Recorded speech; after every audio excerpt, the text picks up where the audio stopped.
맑은 하늘에 갑자기 비가 내릴 때 사람들은 그것을 여우비라 부릅니다. 하지만 그 이름의 유래를 아는 사람은 이제 많지 않습니다. 조선의 심장, 한양의 어느 가을밤, 달빛이 서리처럼 내려앉은 다리 위에서 천년을 기다려온 한 존재가 처음으로 인간의 온기를 느꼈습니다. 그녀는 오직 사랑하고 사랑받고 그리고 늙어가고 싶었을 뿐이었습니다. 그것이 그토록 이루기 어려운 소원이었을까요? 이것은 구미호 아랑과 선비 윤지호의 이야기입니다. 찬란했기에 더 짧았고 순수했기에 더 잔인했던 단 한 계절의 사랑에 관한 전설입니다. 조선의 심장, 한양의 밤은 깊고 고요했습니다. 기와지붕 위로 쏟아지는 달빛은 서리처럼 차가웠고 낙엽 구르는 소리만이 늦가을의 정취를 더하고 있었습니다. 도성의 소란이 모두 잠든 시간, 인적 드문 다리 위에 한 여인이 서 있었습니다.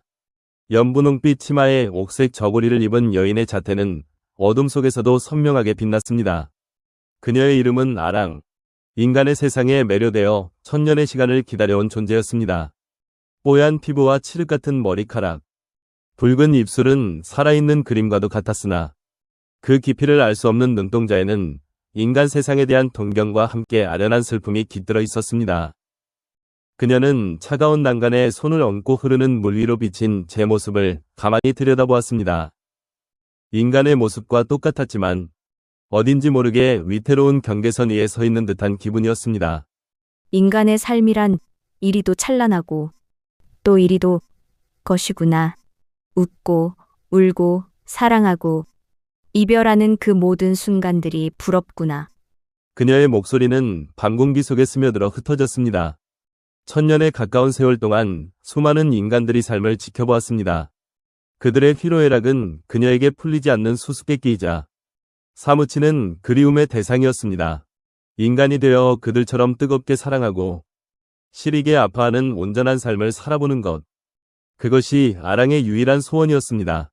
바로 그때 다리 저편에서 규칙적인 발걸음 소리가 들려왔습니다.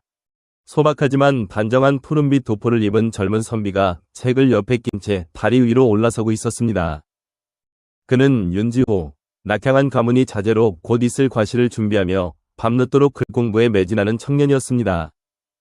지호는 달빛 아래 서 있는 아랑의 모습에 저도 모르게 걸음을 멈췄습니다.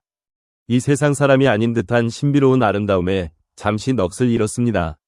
그림 속 선녀가 걸어 나온다면 저런 모습일까? 그는 생각했습니다.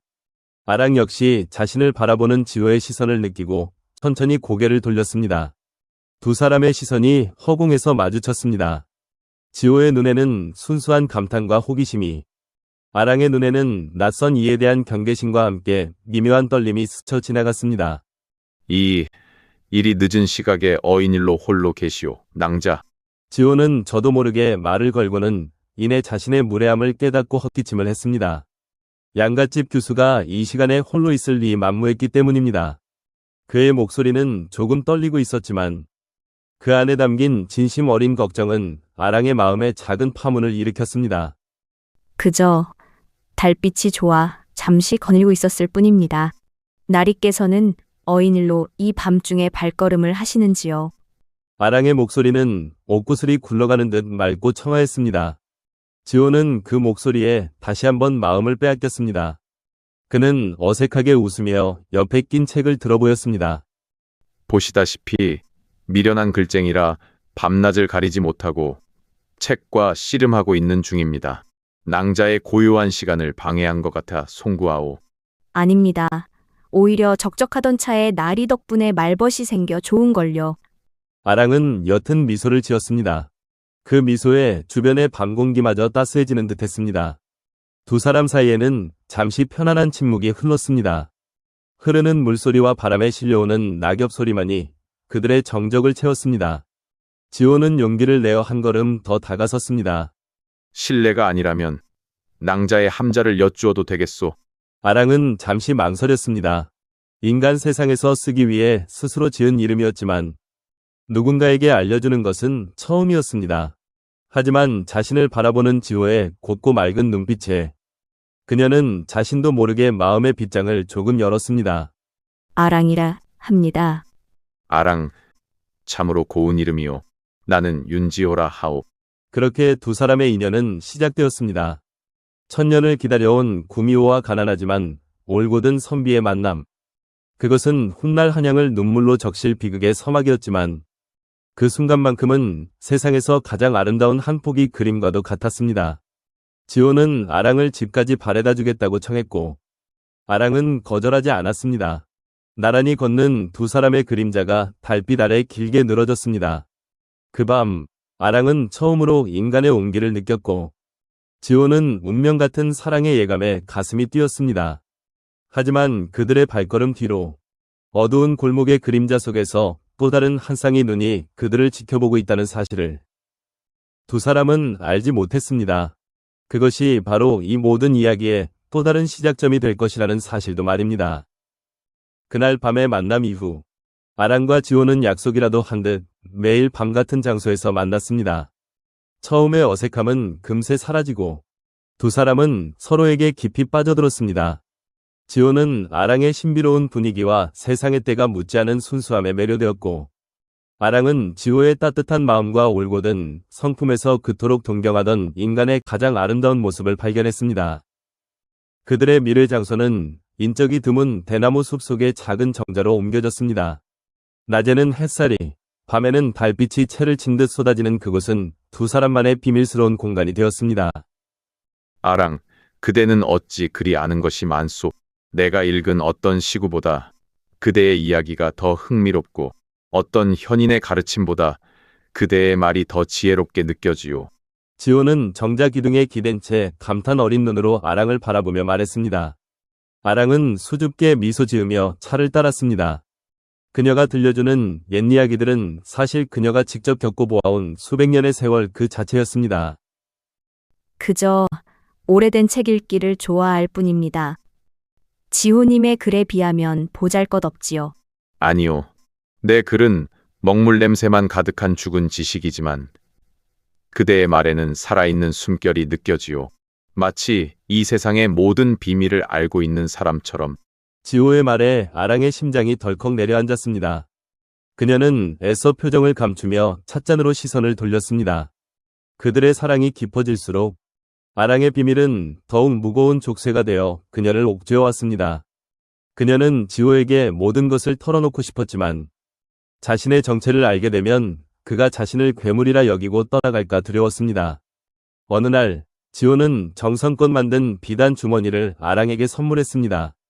그 안에는 은으로 만든 작은 장도가 들어있었습니다. 섬세한 꽃무늬가 새겨진 아름다운 장도였습니다. 이것은 어찌 제게 이리 귀한 것을. 부디 호신용으로 지니고 다니시오. 그대를 볼 때마다 늘 어딘가 위태로워 보여 내 마음이 편치 않았소. 이 장도가 나를 대신하여 그대를 지켜줄 것이오. 아랑은 은장도를 쥔 손을 가슴에 가져다 댔습니다. 지호의 따뜻한 마음에 눈시울이 붉어졌지만 동시에 서늘한 불안감이 온몸을 감쌌습니다. 그녀는 이미 허리춤에 늘 작은 단도를 차고 다녔습니다.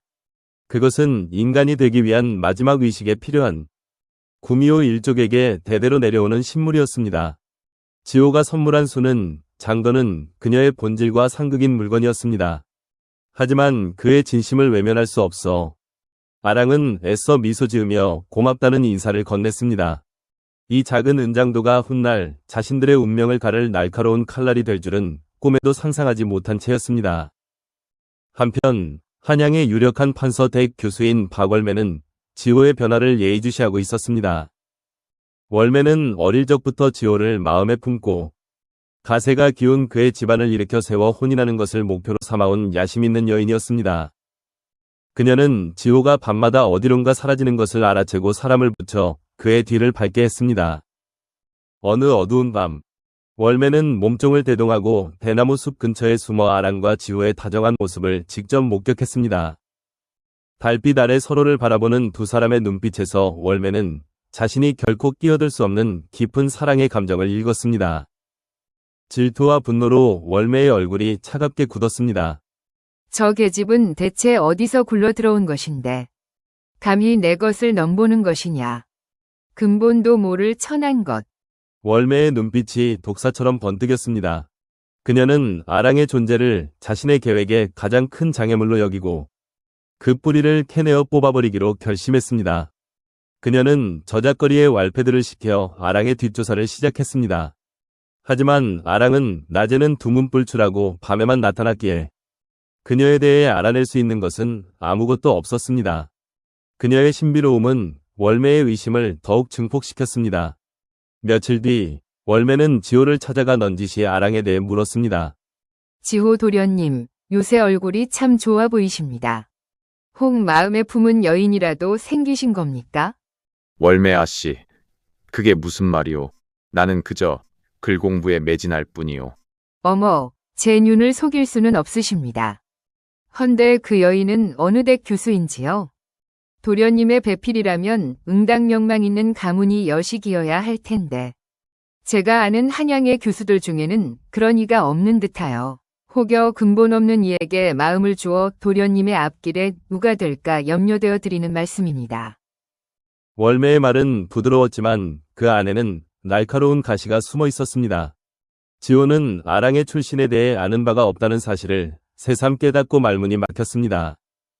월매는 그의 침묵에서 승기를 잡았다는 듯 희미한 미소를 지으며 돌아섰습니다. 지호의 마음속에 처음으로 작은 의심의 씨앗이 심어졌습니다. 그 씨앗은 월매가 주는 물과 걸음을 받아 머지않아 거대한 독초로 자라나게 될 운명이었습니다. 가을이 깊어지고 겨울이 다가오면서 한양에는 스산한 소문이 돌기 시작했습니다. 밤마다 가축들이 위문사를 당하는데 그 사체에는 피 한 방울 남아있지 않고 간만 감쪽같이 사라진다는 흉흉한 이야기였습니다. 처음에는 그저 짐승의 소행이려니 했던 사람들은 외딴 집에 살던 노인이 같은 모습으로 발견되자 공포에 휩싸이기 시작했습니다. 사람들은 입을 모아 그것이 필시 사람의 간을 빼먹는 요물에 짓릴 것이라 수군거렸습니다. 이 소문은 박월매에게 더할 나위 없이 좋은 기회였습니다. 그녀는 이 기괴한 사건을 아랑과 엮기 위해 치밀한 계획을 세웠습니다. 그녀는 큰돈을 주고 산 증오와 질투심으로 무장한 채 저작거리의 왈패들을 매수하여 아랑이 나타나는 대나무 숲 근처에 짐승의 사체를 가져다 놓게 했습니다. 그리고는 마치 아랑이 범인인 것처럼 거짓 소문을 퍼뜨리기 시작했습니다. 글쎄, 밤마다 웬 여우 같은 계집이 그 숲을 홀로 어슬렁거린다지 뭔가. 그 계집이 나타난 뒤부터 이런 끔찍한 일들이 벌어지기 시작했다더군. 과장되고 악의적인 소문은 날개를 단 듯 순식간에 퍼져나갔습니다.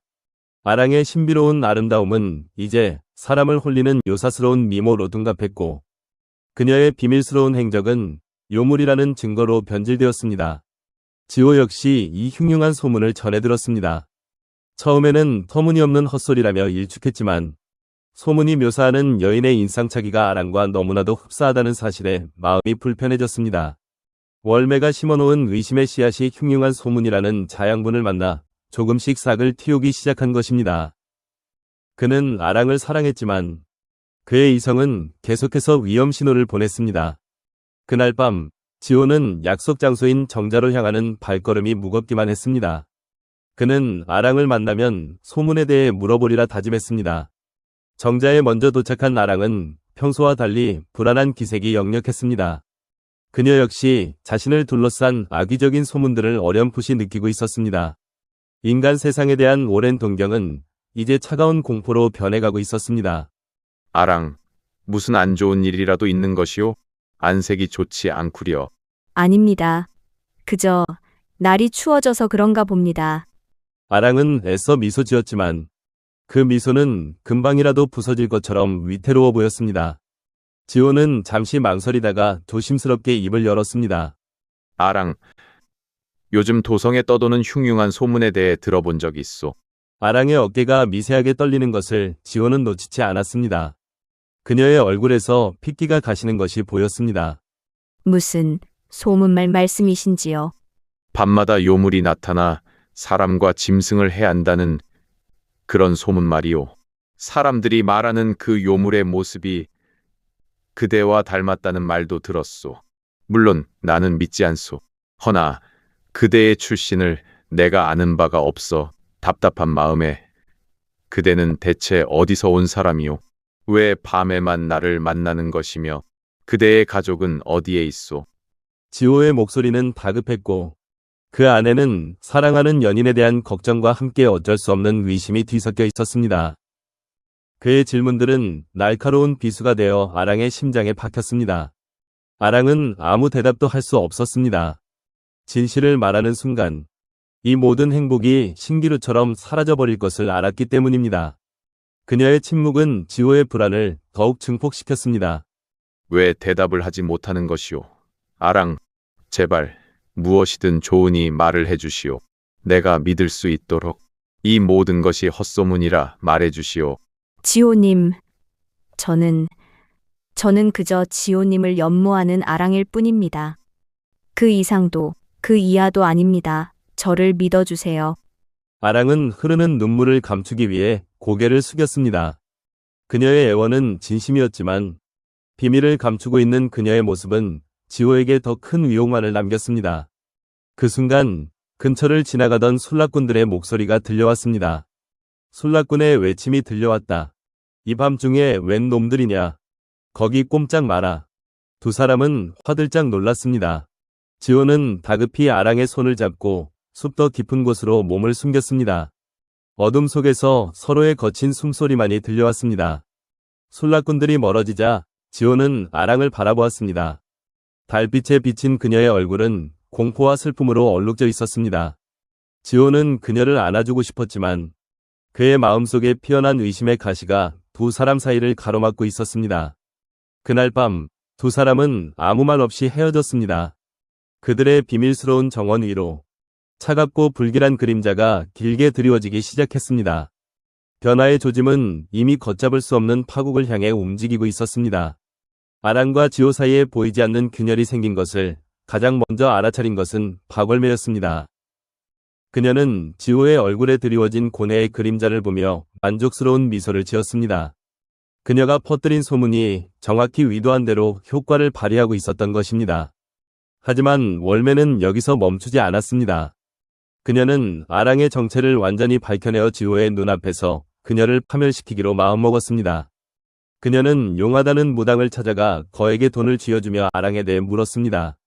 무당은 음산한 기운이 감도는 신당에서 쌀을 흩뿌리며 점을 쳤습니다. 한참 동안 주문을 외우던 무당의 눈이 번쩍 뜨였습니다. 무당이 속삭였다. 보통 여인이 아니오. 아주 오래 묵은 여우의 기운이 느껴집니다. 천년 묵은 구미호일지도 모르겠어. 그 여인에게 홀린 사내는 결국 간을 파먹히고 죽게 될 운명입니다. 구미호라, 역시 내 짐작이 맞았어. 그렇다면 그 요물을 물리칠 방법은 없는 것입니까? 무당은 탐욕스러운 눈으로 월매를 보며 말했다. 방법이 왜 없겠어. 여우는 개를 두려워하고 붉은 팥을 싫어하며 순은으로 만든 칼에 상처를 입으면 그 요력을 크게 잃게 되지요. 특히 사랑하는 사내의 손에 은장도로 심장을 찔리면 그 자리에서 즉사하고 말 것이오. 월매의 입가에 잔인한 미소가 걸렸습니다. 그녀는 지호가 아랑에게 은장도를 선물했다는 사실을 이미 알고 있었습니다. 모든 조각이 완벽하게 맞춰지고 있었습니다. 이제 남은 것은 지호가 자신의 손으로 아랑을 치도록 만드는 것뿐이었습니다. 월매는 곧장 지호를 찾아갔습니다. 그녀는 지호의 서재로 들어서자마자 슬픔과 걱정이 가득한 표정을 지어 보였습니다. 지호 도련님, 큰일 났습니다. 제가 무서운 비밀을 알아내고 말았습니다. 월매 아씨, 그게 무슨 소리요? 차분히 말해보시오. 도련님께서 만나시는 그 아랑이라는 여인, 그 여인은 사람이 아닙니다. 사람의 간을 파먹고 사는 무시무시한 구미호입니다. 도성에 떠도는 흉흉한 소문의 범인이 바로 그 여인이었던 것입니다. 안 되는 소리. 아랑은 그럴 사람이 아니오. 대체 그런 낭설을 어디서 들은 것이오? 지호는 버럭 소리를 질렀지만 그의 눈동자는 심하게 흔들리고 있었습니다. 아랑의 수상했던 점들, 그녀의 침묵, 소문과의 기묘한 일치점들이 한꺼번에 그의 머릿속을 헤집었습니다. 믿지 못하실 줄 알았습니다. 하지만 이것은 제 목숨을 걸고 알아낸 사실입니다. 도련님께서는 지금 그 요물에게 홀려 이성을 잃으신 겁니다. 이대로 가다간 도련님의 목숨이 위험합니다. 제 말을 믿지 못하시겠다면 직접 확인해 보십시오. 사냥개를 한번 데려가 보십시오. 여우의 천적인 개 앞에서 그 여인이 어떤 반응을 보이는지요. 월매의 말은 논리적이고 설득력이 있었습니다. 그녀의 간절한 눈빛은 진심으로 지호를 걱정하는 것처럼 보였습니다. 사랑과 의심 사이에서 괴로워하던 지호는 결국 월매의 제안을 받아들이기로 했습니다. 한 번만, 딱 한 번만 확인해보고 만약 아무 일도 없다면 다시는 아랑을 의심하지 않으리라 스스로에게 다짐했습니다. 며칠 후 지호는 아랑과의 약속 장소에 커다란 사냥개 한 마리를 몰래 데리고 갔습니다. 그는 나무 뒤에 개를 묶어두고 정자로 향했습니다. 아랑은 그를 보고 반갑게 미소 지었지만 지호는 차마 그녀의 얼굴을 마주 볼 수 없었습니다. 지호님, 어서 오세요. 오늘은 무언가 좋은 일이 있으셨나 봅니다. 아, 아랑. 잠시만. 저쪽에서 이상한 소리가 들리는 것 같아서. 지호는 어색하게 둘러대며 개를 묶어둔 나무 쪽으로 아랑을 유인했습니다. 아랑이 나무에 가까워지자 묶여있던 사냥개가 그녀의 기운을 느끼고 미친 듯이 짖기 시작했습니다. 으르렁거리며 당장이라도 달려들듯 날뛰는 개의 모습에 아랑의 얼굴은 새하얗게 질렸습니다. 그녀는 본능적인 공포에 사로잡혀 비명을 지르며 뒷걸음질 쳤습니다. 깍! 저리 가. 저리 가. 아랑은 땅바닥에 주저앉아 벌벌 떨었습니다. 그녀의 눈에는 순수한 공포만이 가득했습니다. 평소에 신비롭고 고고하던 모습은 온데간데 없었습니다. 지호는 그 모습을 보고 망치로 머리를 맞은 듯한 충격에 휩싸였습니다. 월매의 말이 사실이었습니다. 아랑은 정말 사람이 아니었던 것입니다. 그의 심장이 차갑게 식어내렸습니다. 사랑했던 모든 순간들이 거짓처럼 느껴졌고 배신감과 공포가 그의 온몸을 지배했습니다. 그는 떨고 있는 아랑을 내버려둔 채 홀린 사람처럼 그 자리를 도망쳐 나왔습니다. 숲속에 홀로 남겨진 아랑의 처절한 울음소리가 밤의 정적을 갈랐지만 지호의 귀에는 더 이상 들리지 않았습니다. 월매가 쳐놓은 거미줄은 이제 마지막 한 가닥만을 남겨두고 있었습니다. 숲속에 홀로 버려진 아랑은 밤이 새도록 울었습니다. 지호의 차가운 눈빛과 돌아선 그의 뒷모습이 심장에 박힌 가시처럼 그녀를 고통스럽게 했습니다. 그녀는 자신의 정체가 탄로났다는 절망감보다 사랑하는 이에게 믿음을 주지 못했다는 사실과 그에게 공포의 대상이 되었다는 것이 더 견딜 수 없이 아팠습니다. 인간이 되고 싶었던 그녀의 천년의 꿈이 산산조각 나는 소리가 들리는 듯 했습니다. 한편 충격과 혼란 속에서 집으로 돌아온 지호는 며칠 동안 알아누웠습니다. 사랑했던 여인이 구미호였다는 사실은 그의 세계를 송두리째 무너뜨렸습니다. 그녀와 함께했던 모든 달콤한 순간들이 이제는 자신을 죽이기 위한 기만과 유혹으로 느껴졌습니다. 그의 마음속에서 사랑은 증오로, 연민은 공포로 빠르게 변질되어 갔습니다. 이 기회를 놓치지 않고 박월매가 지호를 찾아왔습니다. 그녀는 병색이 완연한 지호의 손을 잡으며 마치 모든 것을 이해한다는 듯한 슬픈 표정을 지었습니다. 도련님, 얼마나 상심이 크십니까? 하지만 이제 정신을 차리셔야 합니다. 그 요물은 도련님뿐만 아니라 한양 전체를 위협하는 존재입니다. 이대로 두었다가는 더 많은 희생자가 나올 것입니다. 내가 어찌해야 하오. 내 손으로 아랑을. 차마 그럴 수는 없소. 도련님, 그것은 사랑이 아니라 미혹입니다. 도련님께서 주셨던 은장도를 기억하십니까? 그것만이 그 요물을 처단하고 도련님과 백성들을 구할 유일한 방법입니다. 도련님께서 직접 나서지 않으신다면 제가 관아에 알려 군사들을 풀겠습니다. 그렇게 되면 그 요물은 산채로 잡혀 끔찍한 고통 속에서 죽게 될 것입니다. 도련님의 손으로 끝내는 것이 그 요물에게도 마지막 자비가 될 것입니다. 월매의 말은 교묘했습니다. 그녀는 지호의 죄책감을 자극하는 동시에 그에게 아랑을 죽여야만 하는 명분을 쥐어주었습니다. 아랑이 군사들에게 찢겨 죽는 끔찍한 상상을 한 지호는 몸서리를 쳤습니다. 차라리 자신의 손으로 고통 없이 끝내주는 것이 그녀를 위한 마지막 도리라고. 그는 스스로를 합리화하기 시작했습니다. 그의 눈빛에서 마지막 남은 연민과 사랑의 불씨가 꺼져갔고 그 자리에는 차가운 결단만이 남았습니다. 지호는 아랑에게 마지막으로 만나자는 서신을 보냈습니다. 그들의 첫 만남 장소였던 다리 위에서 기다리겠다는 내용이었습니다.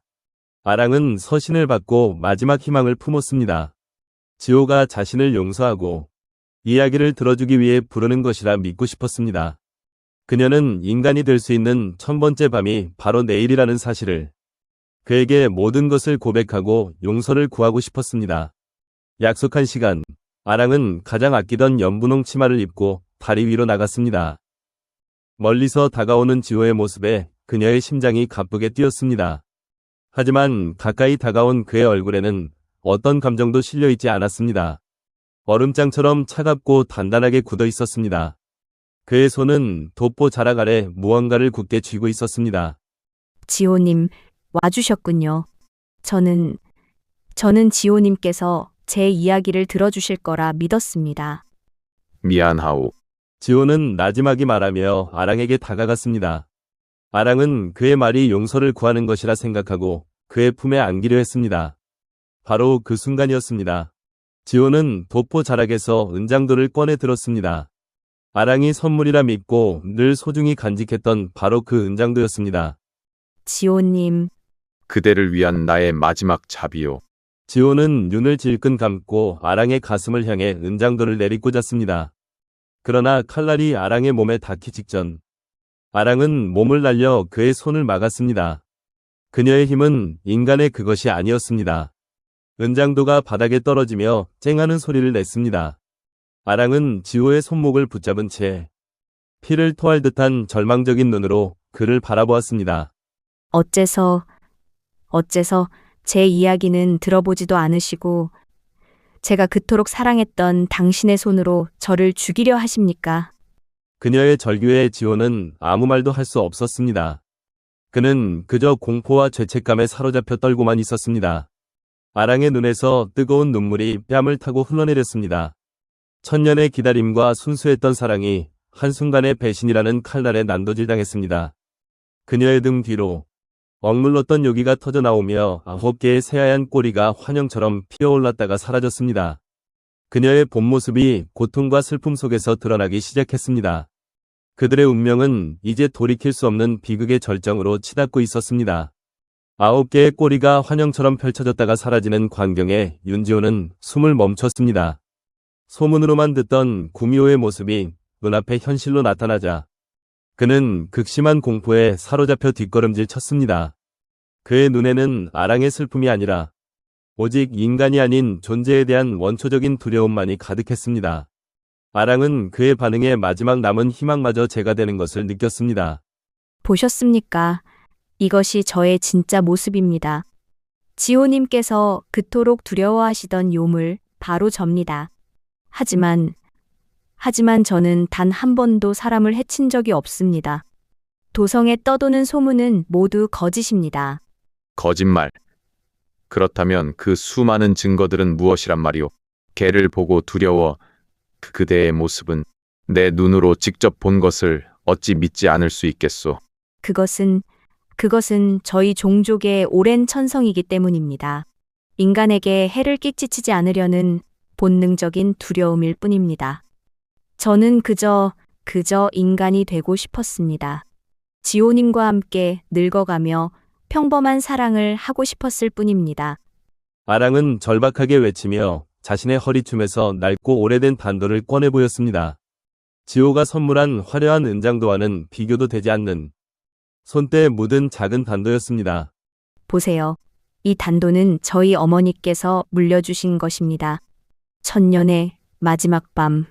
사랑하는 이의 진실한 입맞춤을 받고 이 단도로 제 꼬리를 끊어내면 온전한 인간이 될 수 있었습니다. 그리고 그날이 바로 오늘 밤이었습니다. 지호의 머릿속이 하얗게 비는 듯했습니다. 아랑의 눈물 어린 고백 속에서 그는 자신이 얼마나 끔찍한 오해를 했는지 깨달았습니다. 그녀가 늘 지니고 다니던 낡은 단도는 그녀를 위협하는 흉기가 아니라 그녀의 간절한 소망이 담긴 희망의 상징이었던 것입니다. 자신이 선물한 은장도는 그녀의 꿈을 이루어줄 사랑의 증표가 아니라 그녀의 심장을 꿰뚫는 배신의 칼날이 될 뻔했습니다. 모든 진실이 밝혀지는 순간 운명은 가장 잔인한 방식으로 그들을 조롱하고 있었습니다. 아랑, 내가 무슨 짓을... 지호가 무어라 말을 하려던 그 순간 다리 양쪽에서 수십 개의 횃불이 나타났습니다. 박월매가 이 모든 상황을 예상하고 관아의 포졸들과 사병들을 이끌고 나타난 것이었습니다. 그녀는 지호가 실패할 경우를 대비해 모든 준비를 마친 상태였습니다. 보아라, 저 요물이 드디어 본색을 드러냈다. 모두들 저 구미호를 당장 잡아들여라. 월매의 외침에 포졸들이 함성을 지르며 창과 칼을 들고 다리 위로 쇄도했습니다. 아랑은 순식간에 포위되었습니다. 지호는 이 모든 것이 월매가 꾸민 함정이었음을 뒤늦게 깨닫고 절망했습니다. 멈추시오. 모두 멈춰. 이 모든 것은 오해란 말이오. 하지만 그의 외침은 횃불 타는 소리와 흥분한 군중의 함성에 묻혀버렸습니다. 월매는 싸늘한 미소로 지호를 바라보았습니다. 지호 도련님, 이제 와서 무슨 말씀이십니까? 저 요물에게 단단히 홀리셨군요. 하지만 걱정 마십시오. 제가 도련님을 구하고 이 한양의 평화를 되찾을 것입니다. 아랑은 자신을 향해 조여오는 날카로운 창끝들을 보면서도 두려워하지 않았습니다. 그녀의 시선은 오직 지호에게 고정되어 있었습니다. 그녀의 눈빛은 더 이상 원망이나 분노가 아닌 깊은 슬픔과 체념으로 가득 차 있었습니다. 그녀는 자신의 운명을 직감했습니다. 인간이 되고자 했던 꿈도 지호와의 사랑도 이제는 모두 끝이라는 것을 알았습니다. 바로 그때 한 포졸이 기회를 노려 아랑의 등 뒤로 달려들어 창을 찔렀습니다. 아랑은 미처 피하지 못하고 어깨에 깊은 상처를 입었습니다. 붉은 피가 연분홍 치마 위로 번져나갔습니다. 아윽. 고통스러운 신음소리에 지호는 이성을 잃고 아랑에게 달려가려 했습니다. 하지만 월매가 보낸 사병들이 그의 앞을 가로막았습니다. 진실은 밝혀졌지만 때는 너무 늦었습니다. 엇갈린 운명의 수레바퀴는 이제 멈출 수 없는 파국을 향해 굴러가기 시작했습니다. 아랑은 비틀거리면서도 지호를 향해 손을 뻗었습니다. 그 모습은 마치 꺾인 날개로 마지막 날갯짓을 하는 한 마리 새처럼 처연하고 아름다웠습니다. 어깨에 깊은 상처를 입은 아랑은 비틀거렸습니다. 붉은 피가 흐를수록 그녀의 기력은 급격히 쇠해갔습니다. 포졸들은 부상당한 먹잇감을 둘러싼 굶주린 늑대들처럼 서서히 포위망을 좁혀왔습니다. 그들의 눈에는 인간이 아닌 존재에 대한 잔인한 호기심과 공포가 뒤섞여 있었습니다. 아랑은 그들을 둘러보았습니다. 한때 자신이 그토록 되고 싶어 했던 인간들이 얼굴이었습니다. 하지만 지금 그들의 얼굴에서는 어떤 연민이나 이해도 찾아볼 수 없었습니다. 월매는 그 광경을 지켜보며 승리감에 도취된 미소를 지었습니다. 모든 것이 그녀의 계획대로 흘러가고 있었습니다. 자신의 사랑을 방해하는 눈의 가시를 제거하고 한양을 구한 영웅의 연인으로서 지호를 차지하게 될 것이었습니다. 무엇들 하느냐, 어서 저 요물의 숨통을 끊어버려라. 월매의 날카로운 명령에 포졸들이 일제히 함성을 지르며 아랑에게 달려들었습니다. 창과 칼이 사방에서 그녀를 향해 날아들었습니다. 그 순간 아랑의 눈빛이 변했습니다. 슬픔과 체념으로 가득했던 눈동자에 푸른빛이 서리며 천년 묵은 요물의 본능적인 힘이 깨어나기 시작했습니다. 그녀는 더 이상 나약한 여인이 아니었습니다. 아랑이 손을 휘젓자 보이지 않는 강력한 힘이 포졸들을 공중으로 튕겨냈습니다. 달이 난간이 부서지고 횃불이 강물 속으로 떨어지며 치익 소리를 냈습니다. 포졸들은 비명을 지르며 나뒹굴었습니다. 아랑은 마음만 먹는다면 그 자리에 있는 모든 인간을 한순간에 죄로 만들어버릴 수 있었습니다. 분노와 배신감에 사로잡힌 그녀의 마음 한편에서 파괴적인 충동이 솟구쳤습니다. 하지만 그때 그녀의 시선이 사병들에게 붙들려 발버둥치는 지호와 마주쳤습니다. 그의 얼굴은 공포와 절망, 그리고 형언할 수 없는 후회로 일그러져 있었습니다. 그는 필사적으로 아랑의 이름을 부르고 있었습니다. 아랑, 안 돼. 제발 멈춰. 내가 잘못했소. 모든 것이 내 잘못이야. 지호의 절규를 듣는 순간 아랑의 분노는 눈 녹듯 사라졌습니다. 그녀는 깨달았습니다. 자신이 진정으로 원했던 것은 복수가 아니라 이 남자의 사랑이었다는 것을, 설령 그 사랑이 자신을 죽음으로 몰아넣었을지라도 그와 함께했던 짧은 시간의 기억마저 증오로 더럽히고 싶지는 않았습니다. 그녀는 모든 힘을 거두었습니다. 바로 그 찰나의 무방비 상태를. 월매는 놓치지 않았습니다. 그녀는 땅에 떨어진 활을 주워들어 가장 실력이 좋은 포졸에게 건넸습니다. 지금이다. 저 요물의 심장을 쏘아라. 포졸이 망설임 없이 시위를 당겼습니다. 싱하는 소리와 함께 화살이 밤 공기를 갈랐습니다. 화살은 정확히 아랑의 심장을 향해 날아갔습니다. 지호는 그 광경을 보고 필사적으로 몸부림쳤지만 사병들의 소나기에서 벗어날 수 없었습니다. 안 돼. 모든 것이 멈춘 듯한 순간 아랑은 피하지 않았습니다. 오히려 그녀는 몸을 날렸습니다.